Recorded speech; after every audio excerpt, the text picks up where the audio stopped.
the research shows the earlier you learn to read, the more chance there is you'll have anxiety and depression as a teenager. Any benefits that you get from early reading have disappeared by the time you're 8. Welcome to Fika's Focus. Voices leading change. Awesome. Nathan. Yeah, kia ora, brother. Yeah, wicked to have you on. I think I like to start by offering admiration and gratitude in this space. I've been in teaching a long time, so I've obviously known about your work for quite a while, but I only got to go to see you most recently in Papamoa, and Courtney and I were just blown away with your ability to connect and just be real is probably what we really admired. Cool. Because I think in an ever-evolving world, authenticity is probably something absolutely. we really want to walk down. Absolutely. So I agree with that. Yeah. I think I've kept my Milton. Yeah. You know where I come from? Yes, Like when you yes. become an academic and you're lecturing, you are encouraged to go into this formal style. Yes. But nah, I kept my Milton. Like, I just take the academic, because I'm from Milton and that's just how they talk. So I take the academic stuff and just translate it into Milton speak. Yeah, I'm from Tukoroa, so I say similar things. Very similar. And Courtney's from Motuhonga, so yeah. Okay. Look, I thought I'd start with a question really in something that we're often pondering ourselves. With all your knowledge and experience that you got and over what is an extensive career, what do you think the future looks like for children in the next 50 years? Where do you think we're heading? I tend to be very much an optimistic. And I think you can plot, I think children are like the last minority group. So you can plot their journey, just look at the history of black people and the history of women. Any group that's been marginalised, told they're inferior, told their opinion doesn't count because their brain's smaller or whatever reason, all the same reasons we gave why women and black people couldn't vote are all the same reasons why we give kids can't vote. Yes. So I see that we will gradually start to stop. You know, we've been allowed to be abusive to children. For a long time it was, no, you're not allowed to hit your wife, but you're still allowed to hit your kids. Yes. I couldn't really understand that because you're not that I'm advocating hitting your wife, but your wife is less vulnerable than your child. She can ring the police. She can go and get an income and stuff. Your child can't. So I think we will gradually realise more and more that the value of children. And yeah. The value of children is a really interesting discussion, especially if you've come from an environment where that value of whatever your childhood was is really stripped back. Yep. You obviously work in spaces with really vulnerable, where you've seen the vulnerability of children and the continuation of vulnerability of children.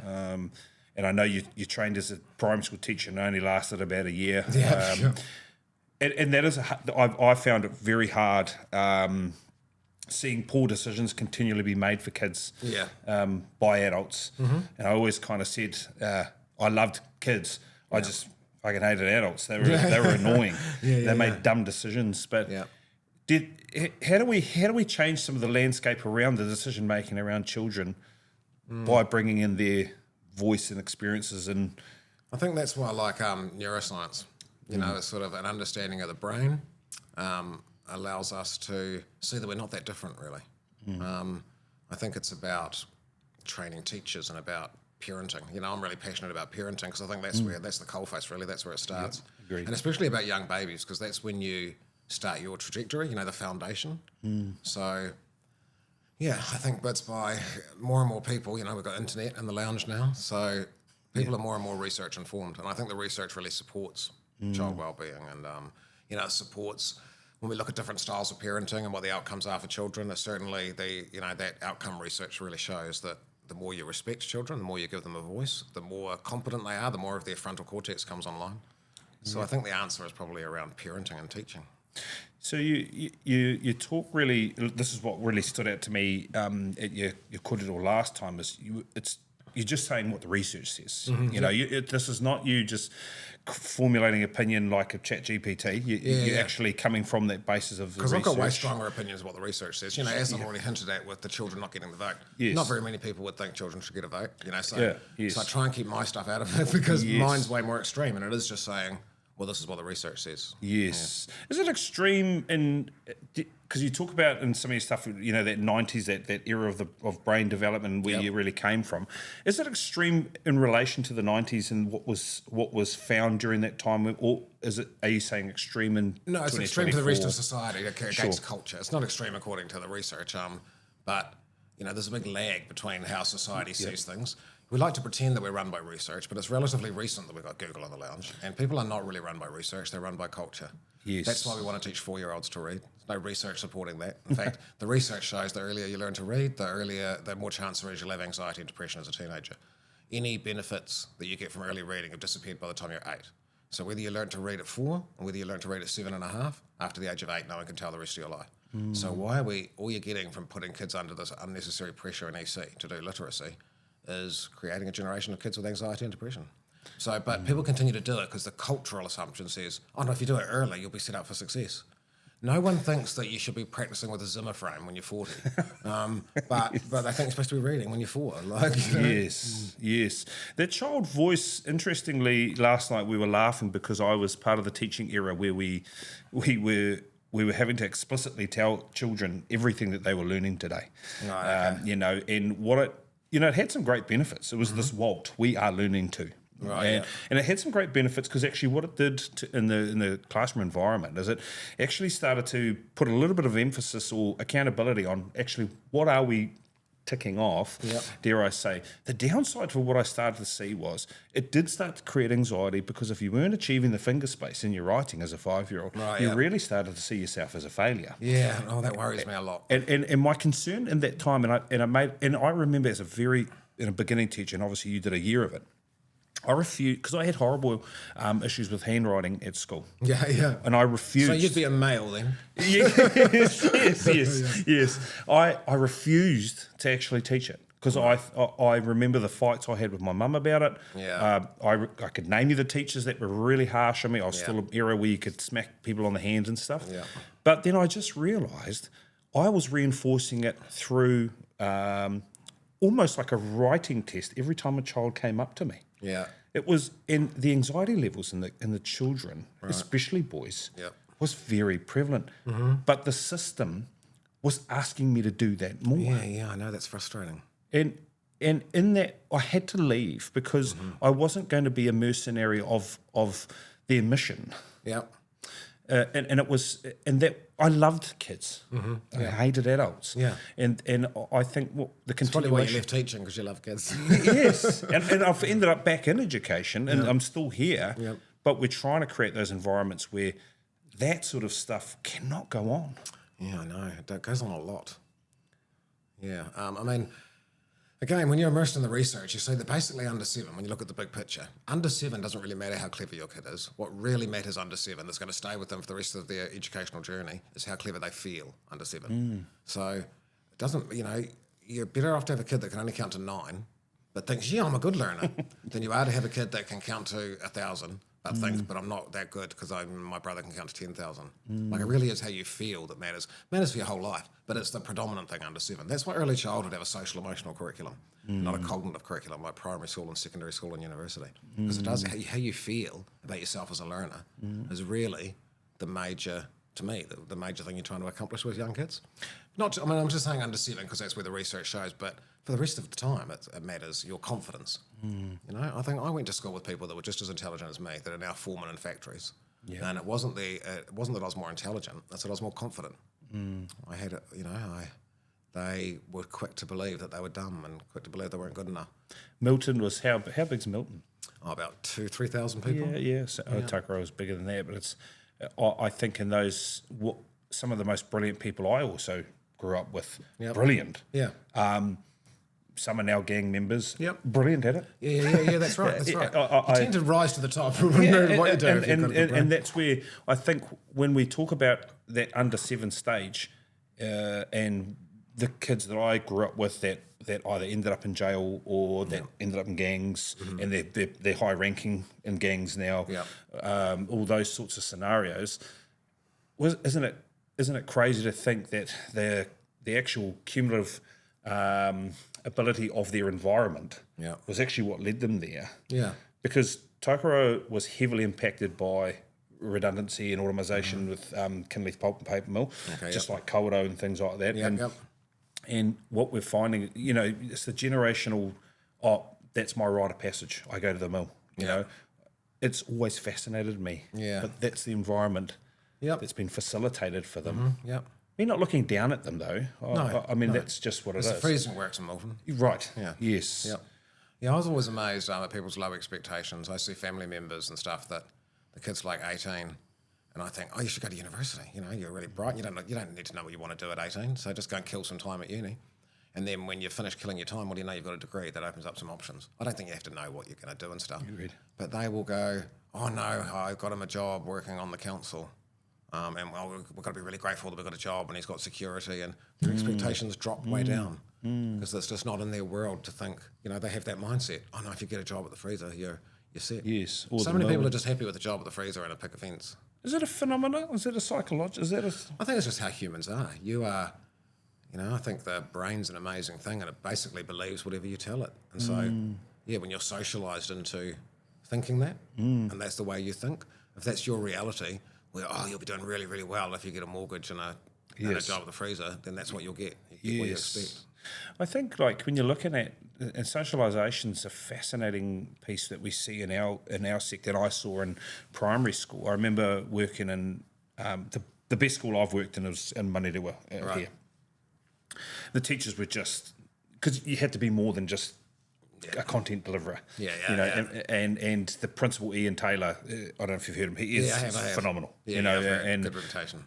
Deeply passionate. Yep. And also one thing he really taught me, we apply in business, he just stays in his lane of what he knows really well, and he's got great people around him, and he just moves in those. It's a good skill, isn't it? Know your lane. Yeah. He's just so good at it. And in that stage of my career, which I was leaving the sector, he taught me about just sticking to who I am and staying in my own alleyway.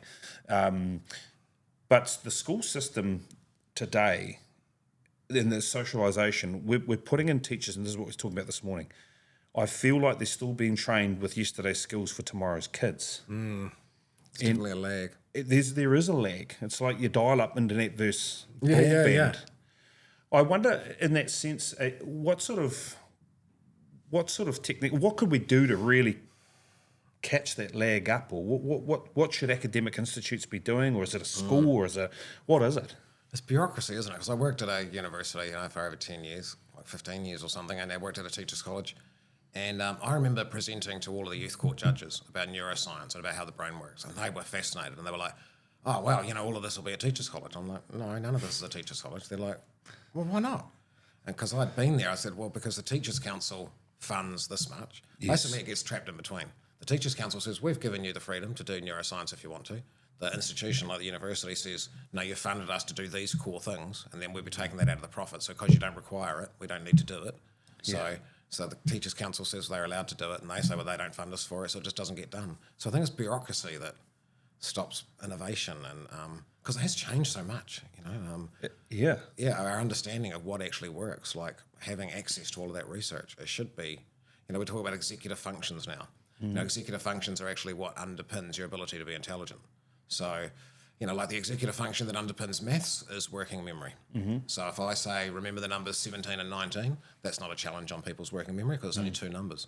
But if I say, well, remember those two numbers without writing anything down, also remember 89 and 92. So now you've got four numbers, that's a wee bit of a stretch on your working memory. Often people have to use a strategy like repetition to remember that. To get up to 6, to remember 6 things in your working memory takes a bit of exercise. But the ability to do maths is underpinned by working memory. The kids in the bottom maths class have a working memory of 2. Kids in the middle maths class have a working memory of 3 and 4. Kids in the top maths class have a working memory of 5 and 6. So instead of taking the kids in the bottom class and doing more and more remedial maths, if you worked on their working memory, a lot of places, charge thousands of dollars to the parents to take the kids out of class for a term. They do nothing but play memory games, like the card game, memory. Yeah. When you're first playing it with your 4-year-old, we've got a working memory of 1. They're just looking for a jack the whole time. They go past 4 aces because they're just looking for a jack. But they've slowly built up their working memory. So you can go away for a term, do nothing but play memory games, come back, and you're often assessed as putting in the top class, the top maths class, because it's not really abstract. It's the ability is. But we don't even talk about executive functions in college and stuff. We're still focused on, like you say, the old dial-up sort of understanding. And then you get out, like I remember both Courtney and I worked in bars, and then you get someone coming and ordering 8 drinks. Right, yeah. Oh, yeah. It turns out I needed that skill. Yeah, I really needed that skill. Yeah. So, I think the even when I think back to probably your own training and my own in that teaching space and my own training there was a lot that just washed over my head in terms of, and interestingly, I remember they just mapped it out in papers like learning and teaching Māori, learning and teaching English, learning and back then the curriculums were all separate, quite siloed. You know, they're all siloed and everything like that. And then they did was one of the hardest pieces of my own academic journey was how do we get. I just thought, how do we get science and I remember they started introducing the Māori principles into those things that actually had more. I related more to that sort of thinking. Yep. But then I was like, but what does that mean for English? And are those principles standalone? And everything seemed to be standalone. Right, okay. And then what we're seeing in our own space in education, especially within ECE, we're all put into boxes instead of thinking, right, what's the relationship here? Yeah. How do we like the progress that we can make with children going from a ECE setting to primary? It's a critical transition. Yeah. And, you know, Nathan, we put out well over 50 kids into primaries last year. Majority of them, 98% of them did great. Okay. The ones that we knew that we'd been working with since they were 6 months old, that we knew that they needed extra support, mate, they did not do well. And we saw it coming. Yep. You do. You know, the Dunedin longitudinal study, Yes. famous one, they showed that the most accurate predictor for a 4-year-old of who's going to be in prison when they're 25, out of all the different things that we measure and all the different social, emotional and, you know, psychometric tests, the most accurate is the kindergarten teacher, the early childhood teacher. They can point to no kindergarten teacher wants to do that. No. So that's the kid that's going to go to jail and that's the kid that's going to go to jail. But the reality is they can. You can spot those needs early on. You know who those kids are. Research-based wise, we know who they are when they're in their mother's womb, you know, just based on the statistics of the mother. So yeah, it doesn't surprise me that you do know, but you don't tend to get listened to because you're just an early childhood teacher. And I think what's been the challenge has been that I've taught new entrants as well. Right. Okay. So what it's done is it's given me experience and knowledge. Yeah. Because you can tell the kids that they came from some sort of environment versus, and I'm thinking of one particular kid in my first year of teaching. Yeah. This kid was pretty what we would deem feral, but man, he was brilliant. Yeah. He was brilliant. Yeah. And he was cheeky. And, you know, I remember him whacking the backside of a teacher who's bent over to pick something up. And his mum worked at the shed. If his mum ever listens to the shed, who I'm talking about. Yeah. And I remember going across to the teacher, to the classroom saying, oh, listen, I'm laughing, but I said, listen, he's just whacked such and such on the backside when she's bent over and her face, you know. Then I saw him winning a Young Farmers Award for a brand new device for digging poles into the ground. Wow, wicked, excellent. You know, and I remember going to see him and bringing the story up and him cracking up. And and I thought, in that space there, if I hadn't accepted him as for who he was, what would he be? What would he be? If I had, in his first year of school, that's his first year of actual education, and I'd come down on him like a ton of bricks. Yeah. Who is he today? I don't know. I think the influence in some of those spaces for teachers and outcome, because that's been the real challenge for me, is we go from this beautiful curriculum, te whāriki, te whatupōkeka, all this stuff, with like social, emotional, you know, it's all rich. And then, boom, outcomes. Yeah, I know. And that gets forced into the early childhood. So we're pushing aside te whāriki, which was, you know, internationally considered the best early childhood curriculum in the world. Yeah. And we're pushing that aside in order to get them ready for primary school. Yeah, it's fascinating.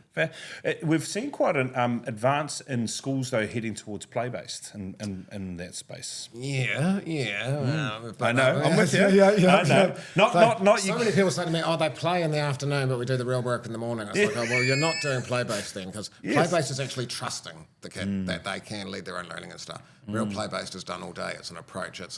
I think that you're just leaving them to, you know, look after themselves when you've done the real schoolwork in the morning or the teacher instruction and they're trained in that pedagogy and that way of being and they know that's what's important, and then the afternoon's play, you'd get nothing from it. You know, it could just be a waste of time. Whereas real play done properly is the most brilliant thing on the planet. Yes. It just captivates the whole potential of the human brain. Play is really the method that we have evolved as a species to facilitate our higher intelligence. Quite literally, the more a mammal plays, the higher their IQ is. You know, mental health, the solution to mental health is play. You know, people are all in their left brain, left frontal cortex. Anxiety and depression can just be seen as an overactivation of the left frontal cortex. When you do something that's open-ended, has no set outcome, unstructured, you that activates the right brain. And that's what we associate with, when you have a breakup. When I have a breakup, I start writing poetry. I'm really good at writing poetry, but I don't do it until I've broken up. But it's really good, the stuff I come out with. And because I use a lot of play in my life. I had a mate round the other night, and I put a heater in the bathroom because it's cold. And so I started making a little hearth with the heater, I had little tiles, and I had no set plan. I was playing because we were, having a drink, and I find it hard to just sit and do nothing. So, ADHD, I need to be doing something. And he kept trying to say, no, you need to do this and change that. It's like, no, I don't have a set outcome. I don't know what's going to happen. In my mind, I'm waiting to see, I'll try that. Oh, look, that looks there. That play and that activation of the right brain is really so much about the value of being a human being. And we undervalue it so much. Yeah, Dan Pink's book, A Whole New Mind, really talked extensively into a lot of that aspect. And I think you've touched on a couple of things there, but the aspect of play, it's funny because the way that ECE is disregarded is through the word play. Yeah, I know. They don't take you seriously. They don't. Because the world is serious. It's a low status thing. Play. It's a low status thing. Yet what we're talking about when we're talking about mental health and the bridge into play, and actually when you get outside and you're laughing with your mates and you're being silly about something, and you go out for a game of golf and you're whacking balls into the railway tracks every single thing, and you're laughing at one another and you're carrying on. Actually, it starts to disappear. But we've, I think in particular post-COVID, we've certainly seen that element and essence of play in Papamoa drop, because we have seen some serious volumes of breakups. It's been highly distressing for children and for us, for families that we've known for a long time. They've met their demise in that space, and play in that space could have been a remedy. Absolutely, it could have been, but so you have to be an ECE teacher or have some particular advantage to know those are benefits, because like you say, it's low status. So, and the word play, you could play the PlayStation and the Xbox, play outside, like it gets used in so many different contexts. Whereas when we're talking as ECE teachers about play-based, it is a very specific thing. It's a very specific skill set. And it's quite a difficult skill set. Like because I was a primary school teacher first, I found out I didn't realise how directional I was and how in charge I was, and how much I led the whole process until I became an early childhood teacher and I had to shut up. It was and then I saw what happened when I stopped leading. And it was actually a difficult process to not lead. You think you're not leading, letting them do it, but you're asking questions, and you're leading the whole thing by asking questions. So when you really learn how to do play, know how to see that teachable moment and jumping on top of it when you're not leading, someone else has, led it and you're just facilitating it, because you're not just standing around doing nothing. No. But teachers, I think it's difficult as an early childhood teacher, because I can't stand there and stare at you intensely, because that interrupts your play. So I have to look like I'm sort of casually looking around, not doing much, but I'm actually paying full attention to what's going on. Present. Because you have to know, because I'm not allowed to lead, I have to know when to jump in on that teachable moment. So it's a real skill set. But I just think we're not valued for it. No. It creates some amazing things, though, when you learn to shut up and stop leading. So I'm always teaching parents to do that. Encourage them to do this make date thing for 10 minutes a week. Yes. Where for 10 minutes they have to be an early childhood teacher, basically, or a good early childhood teacher, where they're not allowed to lead. They're not allowed to ask questions. The kid owns them for 10 minutes. I just get wonderful feedback about. I had a secondary school teacher come up to me last week and go, she's like, I heard that last thing you said about playmate and stuff, and I thought, oh no, that sounds a bit, too simplistic and stuff. I was like, oh, cheers for that. She said, so I didn't follow all your things about having to do it at the exact same time, but I just said to my daughter, this guy's got this theory about, so for 10 minutes you're allowed to do anything you want. You say anything you want, no rules, no consequences. She's like, really? And so she said, so her 10-year-old daughter just started swearing. She said, oh my God, she knew more swear words than I had any idea that she knew. And so I just didn't react, because, she was allowed to, it's 10 minutes. And then I said, is that all you're going to do? 5 minutes into it, is that all you're going to do? And so she tried a few more swear words that were even worse. She said, oh God, it took all my strength to hold back. I had no idea she could speak that foully. And then she was another couple of minutes into it. Mum said, yeah, that's fine. And that's all you want to say. And then her daughter said, how come swap-overs with Dad are so difficult? Her mother was like, oh my God, she had no idea. She was feeling that way and thinking that way. And it led to a whole conversation of stuff she would never, ever have known, just because she shut up for 10 minutes. We're so eager to help our kids and direct them and guide them that we don't often shut up and listen. I'm like that as an adult. I think with my autism. Yeah, me too. Me too. Yeah, it's ADHD. Yeah. I know. Yeah, it's so we certainly. It resonates with me. I was diagnosed a few years back when Courtney and I were going through. We were going to see someone about working together because it was difficult because I'm difficult. And he was like, "Do you realise? Do you realise?" And I was like, "Yeah." But as a almost superpower in a way. Yeah. I've been trying to. I had a conversation with a mum the other day about it. She's terrified of it. Yeah. And People are. Yeah. Which is bizarre, really, because I don't just say it glibly, I do see them as superpowers. I think ADHD without mindfulness, without the ability to calm the farm, is a disability. But once you've got ADHD and mindfulness, then it's a superpower. And I think, I'm always hassling my PA that he doesn't have enough autism. I'm like, be good for you to do things bloody properly and finish them, and because I've got exactly, I said to do A, B, C, D, not A, B, D, C, I just think just the right amount of autism is a bloody super skill as well. Yes. And it's just the human condition. It's just where you are on a spectrum, really. And so I think it's how it's managed.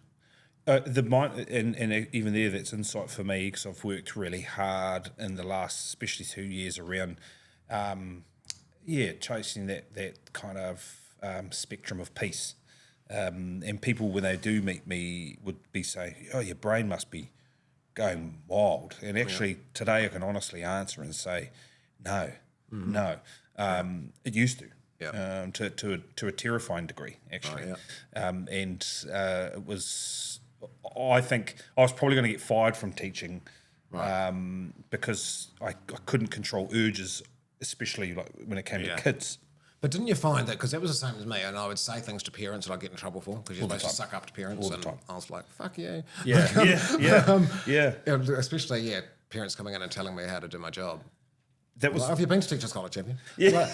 No, but I've had 3 kids, so I think I know, how to. I've been to school. I said, well, I've owned like 12 cars. I'm still not a mechanic. So, you could have just raised 3 kids really badly. Doesn't mean you're not allowed to talk like that. But I wasn't going to get fired because I was also brilliant. Like, I was a bastard, but I was also brilliant. So I'd have those moments where I didn't control my urges, and I'd get in trouble. But they weren't going to get rid of me because I was brilliant at the other time. And I imagine you would have been the same. Yeah. You probably had brilliant moments. The kids probably loved you. It's hard for them to fire you, even when you've told a parent to fuck off. Yeah. when you're brilliant and all the kids love you. That's what saved me. I think probably my first piece of mindfulness was realising actually though how difficult I was as a colleague. Right. I was very difficult. Okay. I was like, what you're doing is crap. I'm over here. Look at my experiences. We're killing it. My kids love me. Actually I was very difficult in that space. And I remember apologising to some of my team members later on in life, being like, look, I'm really sorry. And because I was a father young, and you were a father young too, weren't you? I was 19. Yeah. See, I was 16 with Cortez and my son, and there was, so you add in the lack of mindfulness tied in with the desire to prove myself. Yep. And this constant fight of self-worth, tied in with a very active mind. It led to real moments of brilliance because I was actually school principal at 26. Right, wow. So but the downside was it just kept getting deeper for me. Yeah. My mind, as much as I achieved, my mind just wouldn't let me see what I was doing. It just consumed me. Yeah. And what I've noticed in that, a lot of parenting, and I'm not tying it just to ADHD, but more the mindfulness. What we're seeing in parents, in the anxiety levels and the thinking, is it's just fascinating. Yeah. And it's concerning. It is concerning. I mean, I struggled with that myself, the constant not having a sense of self-worth, no matter how much I achieve in my life. I have to remind myself that I'm this successful person that people see, because I have a constant sense of lack of self-worth. I think just comes from early childhood and probably part of the ADHD. Part of the having an active brain that can be really good, but an overactive brain is anxiety. And it's a very powerful weapon against your self-worth. Yeah. That's the once your mind weaponizes against yourself, it's actually very hard war to break away from. Yeah. There's no country in the middle asking for peace. No, it's just a constant. And it's often that right brain abstract stuff. I don't in any way believe I have no worth, intellectually, and all the I'm a trained counsellor and I can do all the stuff, but there's a 2-year-old in me that doesn't give a shit about logic, that has already decided he's worthless. Yes. And it's very hard you can't give them any intellectual strategies with a 2-year-old. You've really got to sort of nurture them, and so it means having to look after yourself and I found I had to start treating myself like my own best friend, which is very difficult to do. In the EMDR therapy I'd been doing for quite a bit, one of the parts of me that was really struggling was the married part. Right, It was because my parents' marriage was just dreadful. Right, yeah. They were together, but they weren't. Right, and yep. loved them. They did their best. Yep. They did their best. But there was no love. No. And when all the kids left, and then obviously I had a child young, and it was just, as soon as it all kind of fell over, boom, they're gone. They were done. Yep. And I didn't. It wasn't until actually I got in front of Courtney's parents, and I remember one time saying to them, "How come your parents don't argue when they drink?" Yeah. She said, "What?" And I've never seen them argue Right. when they drink. Yeah, Never. yeah. And we've been married nearly 15 years. Yeah. And we've been hammered. Yeah. You know? But that was so foreign. Yep. And so that becomes normal. Then if you had got with a lush who just thought it was normal to fight, then you would just buy into that game and you'd be fighting all the time. Yeah. Because you do just buy into, what you think is normal. That anxiety in parents that we're seeing today, do you believe, is it just because of a population we've grown, or has it increased? No, absolutely has increased. And I think it's pretty obvious what it is. It's that we used to grow up in a village. It takes a village to raise a child. Yep. In the 1970s, 80% of people lived in the same community as their grandparents. The vast majority of people had an at-home parent. And if you had and people bred larger families too. So, my mum's from a family of 10 kids. So there was like 4 or 5 aunties that were at-home mothers in the community. So all these cousins, and they'd have 5 kids each. There was a rich community of people and adults around you. Now, I shift away for jobs, like most people do now. Only 20% of people live in the same community as their extended family. And your kids are in childcare before the age of 1. And so we just don't have the same relationship richness. So again, it's all that right brain stuff. We've come about making money and getting ahead and getting qualified. And everyone's trying to get the flash house and the flash car, but at the price of happiness and well-being. And Yes. I think we've just moved away as a society. We value the dollar and possessions more and more than community and family. And it's fascinating in the sense of the family unit and what that means today. The ability to sit down at the table and have dinner, or like I'm privileged in the fact that Courtney and I can drop our kids because we go against traffic, which is great. Papamo's not like Auckland; it's 5 minutes to anywhere. Yeah. But we can drop the kids at school and we can go to sporting events and those sorts of things that actually my dad couldn't do because he was tied into working at the mill. Yeah. But when we're trying to, and we have a huge bulk of children that do 50 hours with us. Yeah. Yep. And thankfully we see that as a major responsibility and not just as a business transaction. Yeah, absolutely. Because I love a lot of your commentary. It was cool to go to your talk and actually say, no, we needed that dyadic relationship, not necessarily a mum. Because if it's a mum that's like this with the baby and on their phone, that's a different story to I remember you talking in one podcast about the PE teacher, the overhyped PE teacher should be the dad.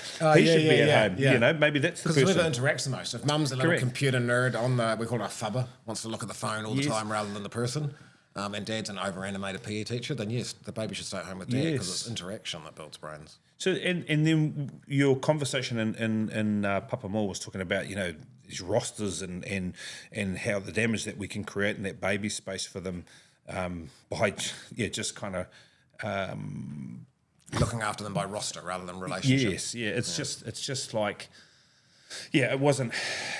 I know that we don't operate in that space, but it's crazy to see that's with research, knowing just hearing your voice. Actually, that's not a great thing to do. No.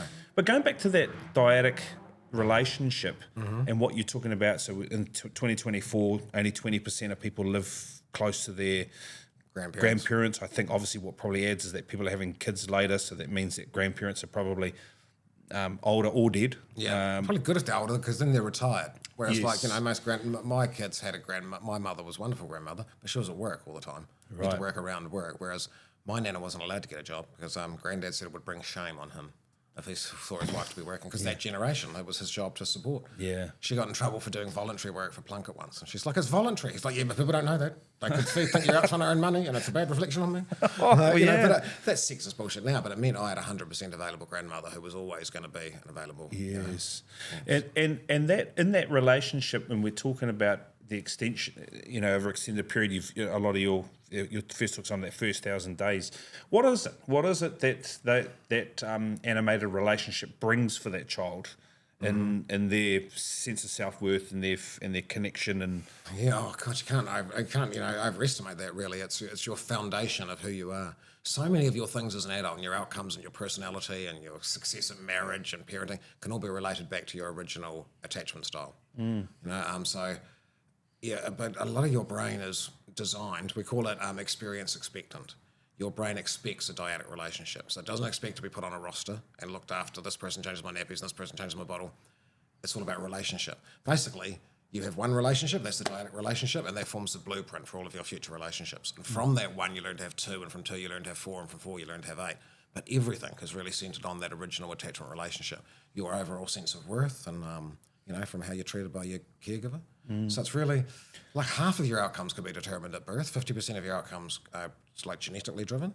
Yep. But the other 50% are largely environmental, and they all use that as a foundation. And you really can't overestimate how important it is. It's the foundation of absolutely bloody everything. Everything, Yeah, a massive influence in that space.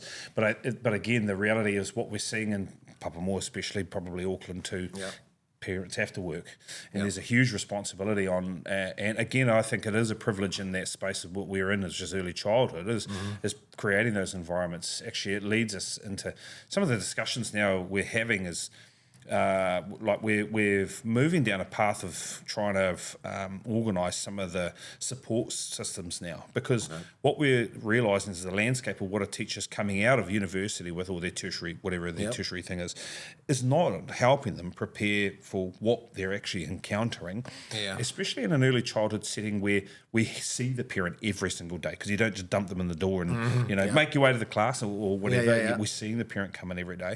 We're seeing the child, and they're presenting with things that they have not been upskilled on, or have the experience to cope with what they're seeing and presenting. And we're talking about neurodiversity now. It's really out there in the media. People are really highlighting on that.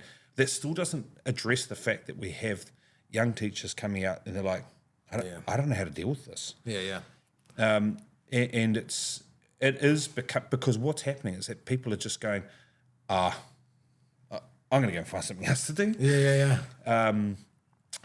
What in that space of neurodiversity and things, how do we ensure there's greater uptake of training to support young teachers to be able to not only just cope but thrive with these young children? Yeah, I don't know. That's an age-old concern, really, because we have to be careful not to sound like old people. That back in my day, it was all wonderful, because it wasn't. I remember coming out of Teachers College and us complaining in the last year to say, you taught us nothing about behaviour management. It's all about teaching, and yet when we go out on placement, the big issue is the behaviour of kids, and they're not going to do any learning until you manage the behaviour. So they gave us a one-day workshop on managing behaviour before we left. But really, that's a major part of being a teacher. So, and it's a lot worse than then, but it's not. I'm just saying it's always been a struggle to know exactly what you're supposed to teach them. A lot of it comes down to personality. Yeah, agreed. Agreed. I think I was a great teacher before I got trained. I was a great babysitter as a teenager. I respected children, related to them and stuff. It doesn't mean that I didn't need to train, because I think training teaches you what not to do. But it's hard to actually teach you how to be a brilliant, teacher. So I think it's, for neurodiversity and stuff, it's actually about normalising that stuff. Yes. Because if you think they're the other, I can't relate to them, there's other, I don't understand them, well, then that's not a good place to start. Whereas if we go, autism is just me on a super organised, not very emotional, blunt day, because we all have those. It's like, take that. when you understand it as a normal trait and you can relate it to yourself, then you can relate to that child in front of you. And I think neurodiversity helps us to accept that everyone is an individual. You don't need a label of neurodiversity before I should cater to your individual way of being. That's just good relationship skill. So I think it's about, again, I come back to neuroscience all the time because everyone's got the same brain and everyone's got a different brain. Nature never bakes the same cake twice, but they're remarkably similar. And someone with autism's brain is 99.9% the same as ours. So focus on that and then look at the 1% difference rather than... I think it's so right, because I think in that space of recognising that child is just presenting with a different skill set that we need to try to either upskill on, learn to enjoy, because like I said about my mate slapping the teacher's bum and things, So that sounds brilliant to me. Yes, it's those sorts of scenarios where you can take a look at what the child's presenting is like, this is quite unique. He's like, oh, that's quite fascinating. Or you're not fitting into my square box. Yeah. You just celebrate that diversity. Yes. I had a rule with my kids that, you have the normal parenting rules, you're not allowed to swear and, that sort of stuff. But my kids knew this rule, extra rule, but all of those rules don't count if you were funny. Oh, yes. So, and it gives them more emotional intelligence because it's not just a cold, hard rule. That meant you could call dad a dick if everybody else laughed at the end of it. Then you got away with it. Whereas you're not allowed to call dad a dick normally. If no one laughs, you get in trouble. That's rude. So, 99% of the time they couldn't do it, but they knew they were allowed to break that rule if it was for humour. And I think that's what I think of that kid slapping the teacher's ass. If actually everybody laughed, then it's not appropriate to slap a kid's ass, to slap the teacher's ass. But in that one situation, it might have actually just been the funny. Honestly, I had to walk out of the class. I had to walk out of the class, and then it was hilarious walking across the class to tell his mum. Then it was hilarious going to staff meeting, and the joke just has continued for 20 years. Because his father's a real character, and I can imagine him doing the same thing. But again, I think humour's. Let's touch on it because I think that was really evident in your own speech, in your speaking. Humour. And I think back to my own childhood growing up watching like Eddie Murphy and Delirious and Richard Pryor and all those things. And it was horrible and some of the stuff, but they actually delivered on issues that were actually very relevant at the time. And like Dave Chappelle, who I really love watching, delivers on relevant issues through humour. And actually some of the best teachers I've worked with, never humorous about children in front of. Not humiliating or shame. Not humiliation, no shame. I had a teacher, Mr. Dodds. He was hilarious, but man, he could be hard too. And he never cut your mana. But man, he was funny. And we all got on with him. We all got on with him. And actually, you know what? I carried that into my own teaching career. I tried to be funny with kids. I tried to laugh. And actually, I find one of the biggest tools I can use of being a parent is actually laughing with my kids more often. Being silly. Because we can get all serious, and so focused on our outcomes and good work habits and being a good parent and teaching them good habits that, you can lose the fun of it. That old saying, people don't remember what you told them, they remember how you made them feel. And that's so true. So in one of the podcasts, I heard you making a comparison between Russian orphanages and Romanian orphanages. And some of the interaction there. Could you just come back and explain some of the... In my job, where you're looking at the impact of attachment, then Russian orphanages are quite a good research group because those kids were fed regularly and changed regularly. It's all rostered. But they did have their basic health needs met. So it's just really seeing what happens when you meet all of the kids' biological needs, but you don't give them the relationship. Whereas Romanian orphans were in a much worse situation, and they would maybe go for a long time without being changed and a long time without being fed. So that brings about that feral aspect. I've had a background of working with kids with trauma, but not that many are that extreme that they go feral. But so that's not just a lack of relationship, that's a lack of food and a lack of basic stuff. So they're a different group. So it leads me into that trauma space because I know big T, little t, and all sorts of stuff. And my own childhood, some of that stuff we would certainly look at as majorly traumatic. But in your conversation in Papamoa, you were talking about the length of what trauma can last if someone, the trauma of a breakup as a teenager.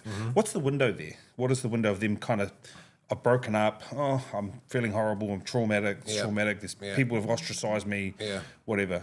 What sort of window are you looking at for?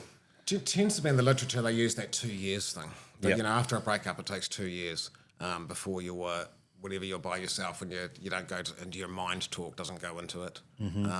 But it's very hard to say though, because everyone is so individual, and it depends. Like if you're the one that left the relationship, or you're the one that was left. Sure. If you left, you're probably over it in a couple of weeks. If you are the one that got left, then it takes 2 years. Yes. And it depends on the supports that are around you. It depends on what else is going on. Are you going home in the evening to sit by yourself, or are you involved in your community? There's so many factors, but glibly, it takes 2 years to get over a real trauma. And trauma. I mean, we're starting to see it more. I'm not on media anymore. I've kind of got rid of a lot of, in the last few years, social media, all that, because it just seems to, it's just horrible. I just find it, dreadful. All I really follow is the Warriors, but and that can be dreadful too. Right.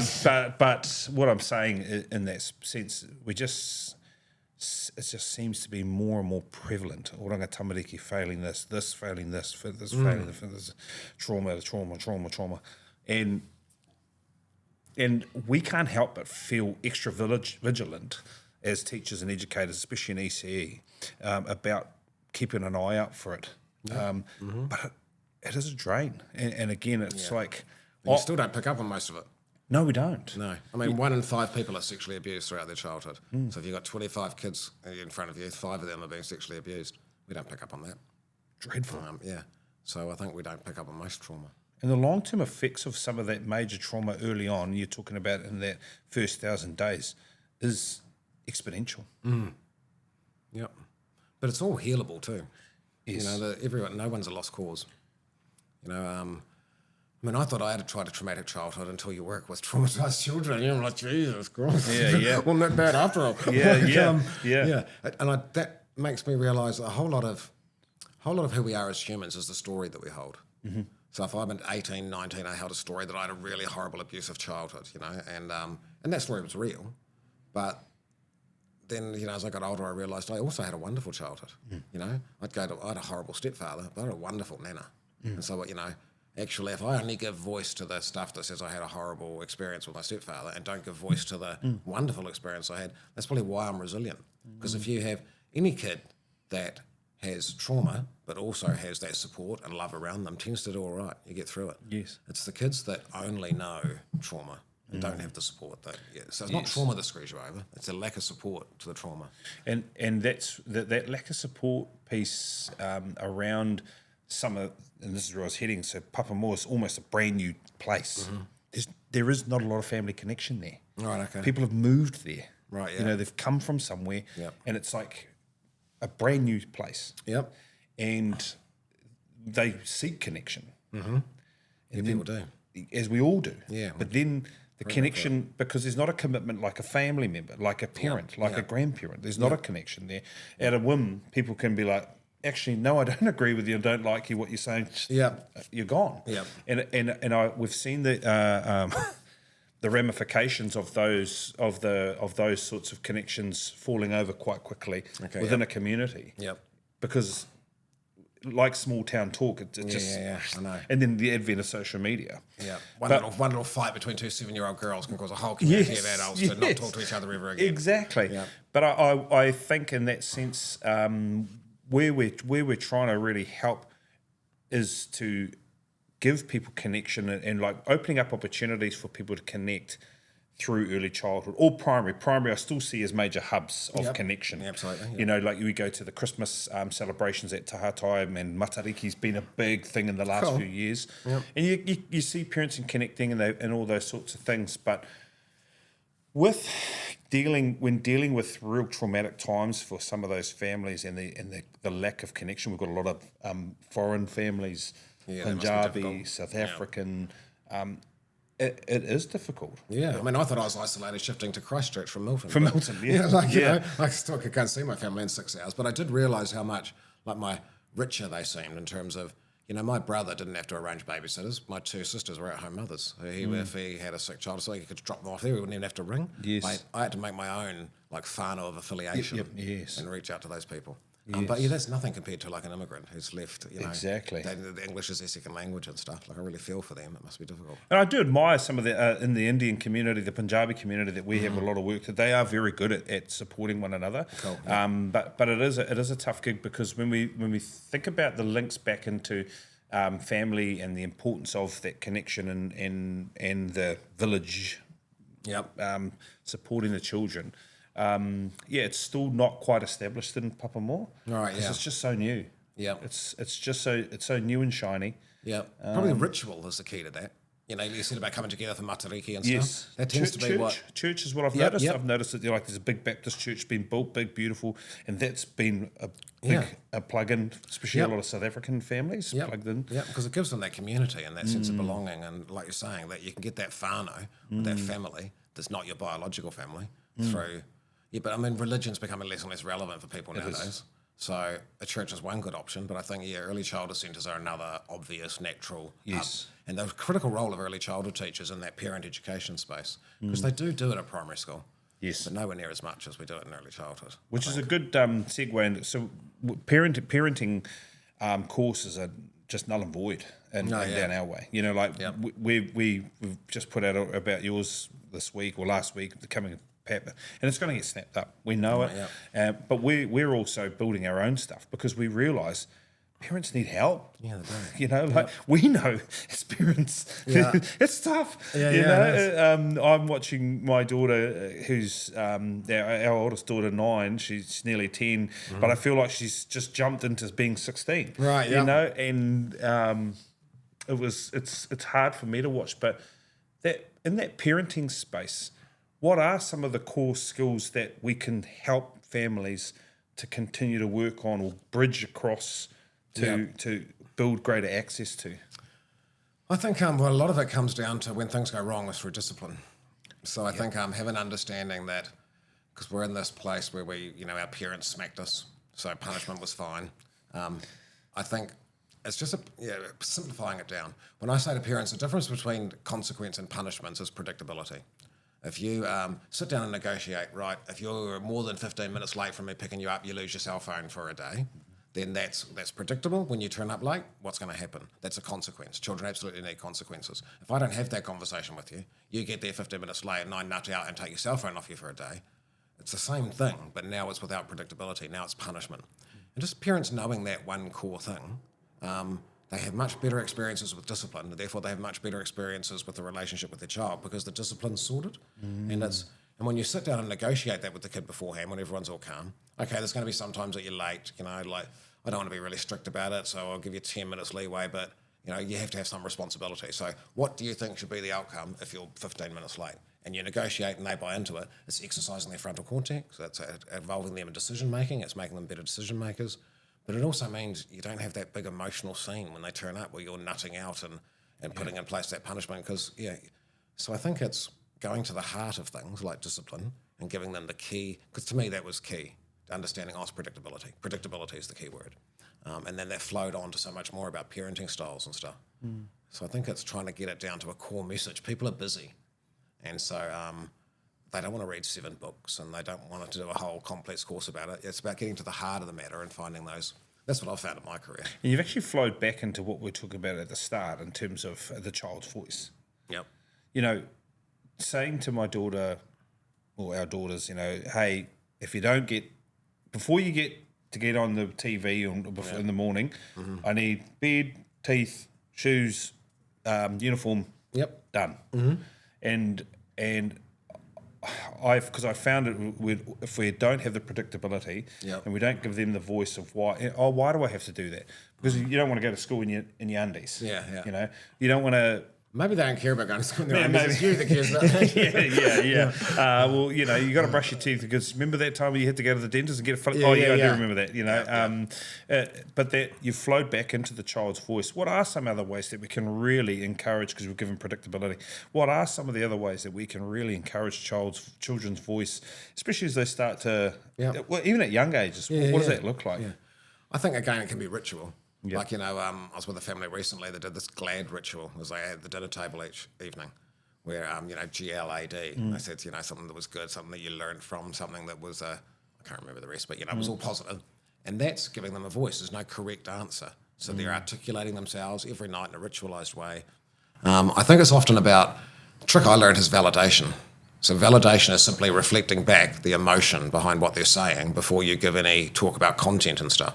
Because as parents, we're so eager to correct and tell them the right way and to teach that we forget sometimes it's about being emotionally connected. So for me, especially with the ADHD, where I'm keen to give, and I've got all these ideas, I want to get them out, that it was a core skill to learn just to go, oh, so it sounds like that made you really happy, and not give any advice and stuff. And when you reflect back the emotion, the person feels heard, because most of your experience as a human is being emotional. Do you know what we're laughing? Because the other night, because I'm bad at it, but I just say, Yeah. and you know, someone's like, "Oh, I've had a crap day," you know, and I'm saying, "I had a good day." and Courtney's saying to me, "You can't do that. You're not validating." I'm like, but I'm okay. I had a great day, and I need to follow it on. But I've had a good day, but I'm here to help. How you're going, but I just been like, but I had a great day. You know, I want to say it's not all about you. That's why we're laughing. When you've got ADHD, it is all about me. We're laughing because we've been talking about validation, and I think my brain it points. It's just, I don't know. That's why I got in trouble. You know, and I can often think about your commentary about being a brilliant teacher and you can't be fired. Yeah. And I think some of the things I said to parents and stuff. It wouldn't fly today. It just wouldn't fly today. Yeah. It wouldn't fly today. So in your own career now, because you're doing some great stuff, and your message. I mean, I really appreciate, Courtney and I certainly really appreciate your message. But what does it look like? What's the work now? How do we keep it continuing to land? What does that landscape look like for you? I mean, work-wise, it's an ever-changing, evolving thing. Yes. And I think it's not very. I think life's like surfing. You can plan all the surfing moves in the world that you want, but the ocean is going to have its own whole thing. So you can only ever be 50% planned. The other 50% is being responsive to what's happening when you're surfing or horse riding. You know. Most of the time the horse goes where you tell it, but sometimes it goes in a different direction. And so for me, it's about being open to that, you know, what's going to happen. Like I had a set plan. I wanted to get a television show. Yes. But mind you, that was back when everyone watched TV. You know, when I made that plan, now no one really watches TV. So, yeah. Yeah, I don't want to see you hosting Traitors or something like that. Yeah. Because there was one point I did, again, I heard this when I was just doing some research on this. You know, there was a 6-episode series you were looking at, or something like that. But what is it? How do we break you into getting that message across? Is it? I mean, I'm doing a show with because I did one. The one that most people know me for is this one about girls behaviour. I can't remember the name of it, but it was one day's work. But it was filmed on primetime television. Sure. You know, so. But now I'm doing a show on Māori TV called Kids Don't Come With a Manual. And I do think that gets much more into the heart of the issue and gets to the parenting issues, and I get to teach a lot of my stuff. It still has to fit within a formula of what goes on television. But yeah, I've just finally finished writing a book. That's finally at the publishers. Fantastic. But that only gets to a certain percentage of people, though. You know, like no one in my family reads a book. You know, I've got 60 cousins, and when I set up post on Facebook, you know, would you read this book? You know, I was amazed at how many that come back to me and said, I've never read a book.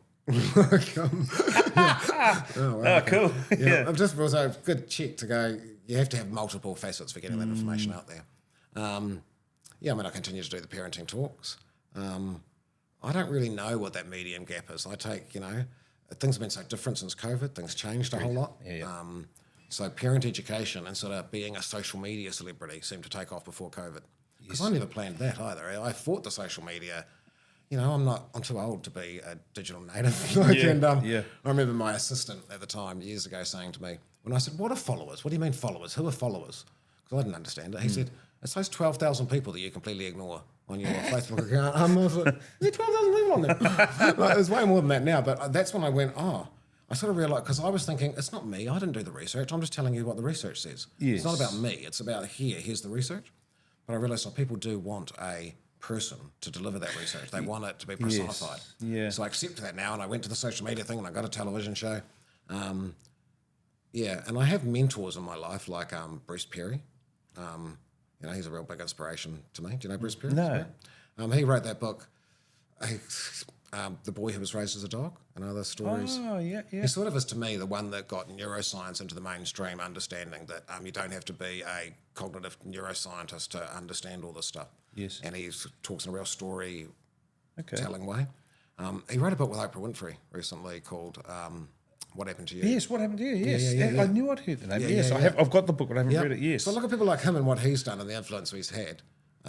And that's an inspiration. But he was working in a different landscape than I am now because it's a different generation. To be honest, I look at people like David Attenborough.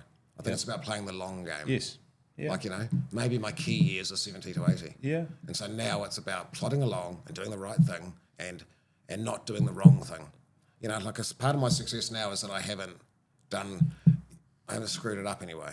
I haven't really gone to jail. I haven't got domestic violence charges. I haven't, developed a drug habit. There's lots of things not to do, but I don't have to be really successful right now. It's really, if you want to really change things, because I'm not about, being rich and famous is nice, but it's more about having the biggest and most positive impact in my lifetime that I can have. And I decided early on that the big positive impact I want to have is on people. Yes. And then have all of the people, the most important people are babies. Yes. And that way because that's the foundation that everyone comes from. And that way you cross all the cultural and gender stuff. It's just babies. So if I want the world to be a whole lot better place for a baby to be born when I leave, then it's about playing the long game and being responsive to what comes up and doing things like this. And I tend to say yes to most things, which can be a bit of a triple. Yeah. But if you want a good hard strategic plan, I don't really have a hard strategic plan. It's like continue with the television show until it gets cancelled, publish the book, see what happens from that. It looks like now I could be like Bruce Perry. I could get a following, start writing books, but I just know the landscape changes so much, I used to want a television show. Now no one watches television. Maybe no one's going to read books in 10 years. Like you have to be open and responsive to what's the best way I can serve children right now, but keeping that core focus, that my core focus is really about helping people. And the most effective way to do that is to help children under 3. So are you an entrepreneur or are you a neuroscience scientist? What are you? What are you? I've got ADHD. Yeah. So, a little bit of everything. I'm not really an entrepreneur. I think I have aspects of that. I've certainly got entrepreneurial thinking and big picture thinking and do new things. But entrepreneur sounds like someone who's going to be focused on making money. And that's been one of the lacking things. I've actually been bad at that. I've just been a spender. I've only lately developed consciousness around financial stuff. So I'm not really focused on money. My son's like a stockbroker in London. I remember him saying to me, because he's very like me, he's got a strong sense of social justice and stuff, but him saying to me, your problem, Dad, was you went straight to trying to save the world. You should have got rich first and then save the world. So that's what I'm doing. I'm getting rich first and then saving the world. And he's probably got it the right way around. Yeah. And I'm an entrepreneur in the thinking, but not in the accumulation of wealth. And the target. I love what you said about babies because it does cross gender and race, and it's the babies. It's just babies, and there's babies everywhere in the world, and types of that's babies. it. And they're all vulnerable. Yeah, absolutely. They don't come out of the womb, go and get a job. To look after themselves, and that's why I think I'm really grateful for the conversation, and even what we're trying to achieve in this space. We're trying to fill gaps that we know. The hard thing for us is watching our reliance on the government to continually shift and make shifts. Yeah. When actually that's not really the way forward. No. We know that, and we know that, and it is the voice like yourself that we have, which is essentially a private market voice that does allow the right messages to hopefully land. And yes, you're right. Like mainstream media and TV, that's starting to really die a painful death, really, in front of the world, really, isn't it? It's trying to create movements or causes away from the government. That's the real challenge. Yep. While still working in with the government. Yeah. Because it's not, for me, for Courtney and I, especially in that sense, we believe, like my parents, they are doing the best that they can. The government, I do. I do think that. I think it's easy just to diss them, isn't it? Just make them the evil guy and stuff. But they're our representatives. If they weren't the most popular group, they wouldn't be the government. Exactly. So they are representing our nationwide values. But it's crazy because we also need to figure out how to work with them. Yeah, there's been countries, is it Finland? I think maybe Scotland as well, that recognise that health and education are the two political footballs that every election they're going to change it. This time it's been, we're going to have 5-year-olds doing 2 hours of literacy, and you don't get every other profession changing with every election. So those countries have said actually that stops us implementing the research-based information. So they have a cross-party agreement for a 20-year education plan that's not allowed to be changed for the election. So you're actually valuing what the research says, not because I don't want to be dissing the government and stuff. It's easy enough to do, but people say, well, if I teach the stuff that it doesn't matter how early, whether you learn to read a 4 or whether you learn to read a 7, why is the government encouraging this stuff early? And they've exposed the same information. It's because governments have to win elections. And if you turn on talkback radio, most people are going to agree that you teach a 4-year-old to read, they'll be set up for success. Because they don't know, they're not educated, they don't know the research. So they have to go with what is the most popular.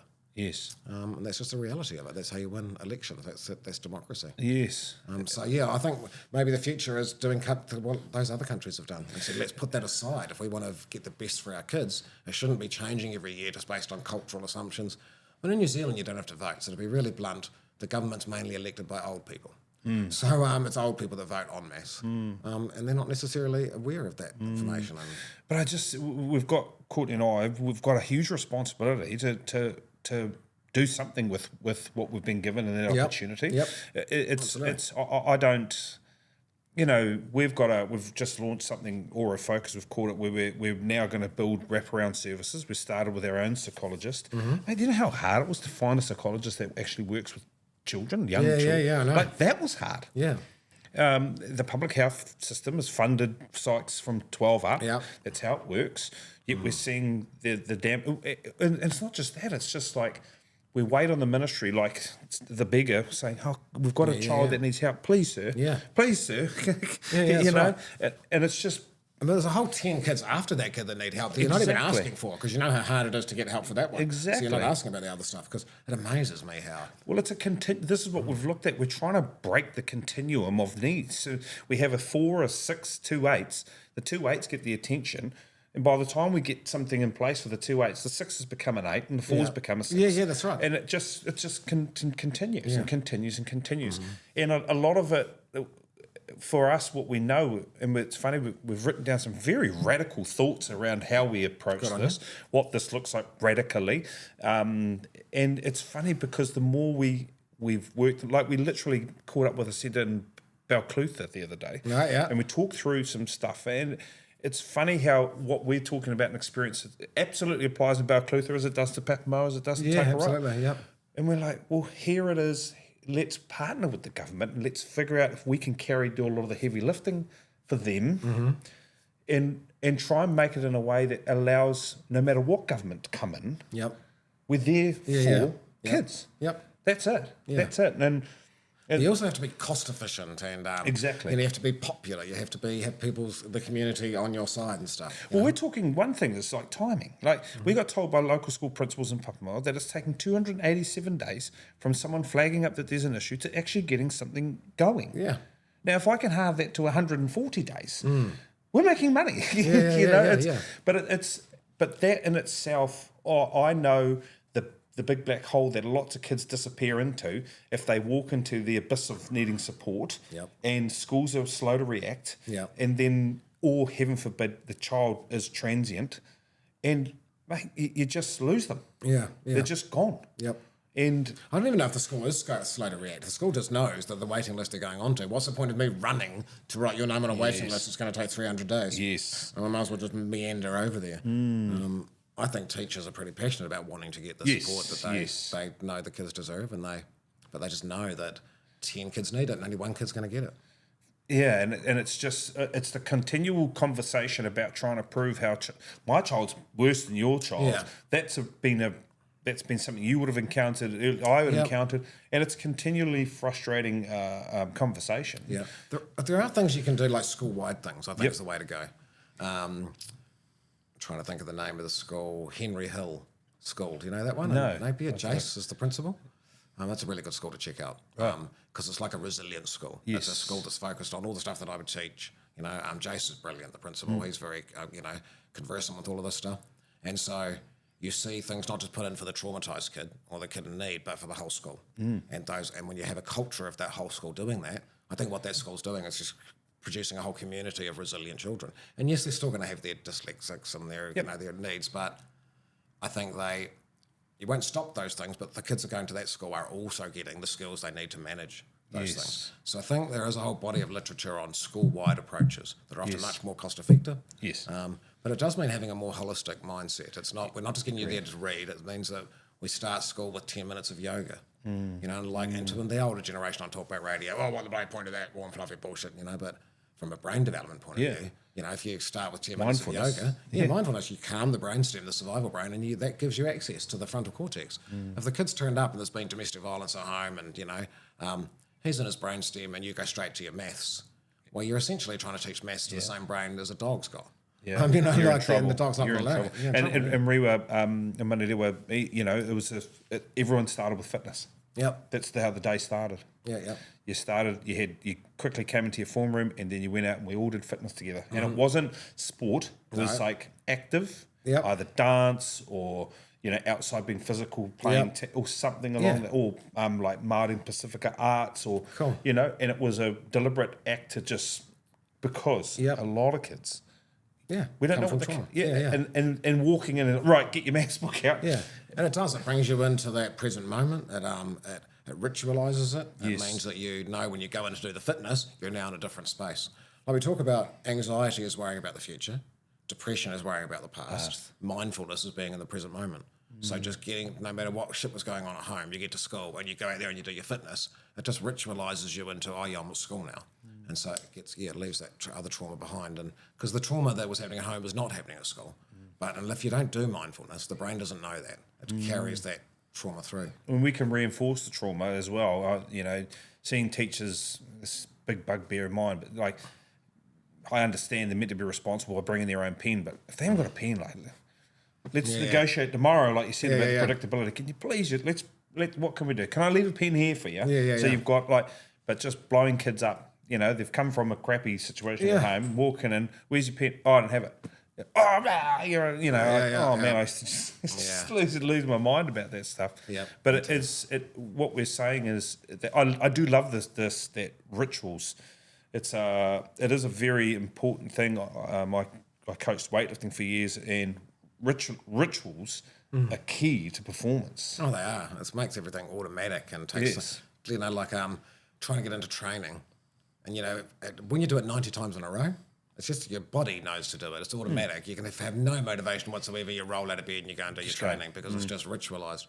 Whereas trying to get those 90 times in a row, you know, it takes all of your arguing with your limbic system. It just wants to stay in the warm bed. And you know, so much effort goes into it. But ritual just makes things automatic. You know, you use a different part of your brain when it's been ritualised. Like, you don't have to use your frontal cortex as much. It's not using as much energy because it's just a type of automatic behaviour. Ritual really is the key to a lot of stuff. Nathan, I'm sure we could carry on for a long time, but I'm not going to steal too much more of your time. And your work is incredible. I hope you're around to 80 or 90 and continuing your message. I admire your authenticity. It's nice to sit here and have a conversation because you're actually really authentic. I don't know how to be anything else, really. That's probably gives me a bit of trouble. I'm learning how to validate. Okay, well done, excellent. This is what I'm doing here. I'm trying to validate. Okay. But practice it with me, and let's see how you go the corner.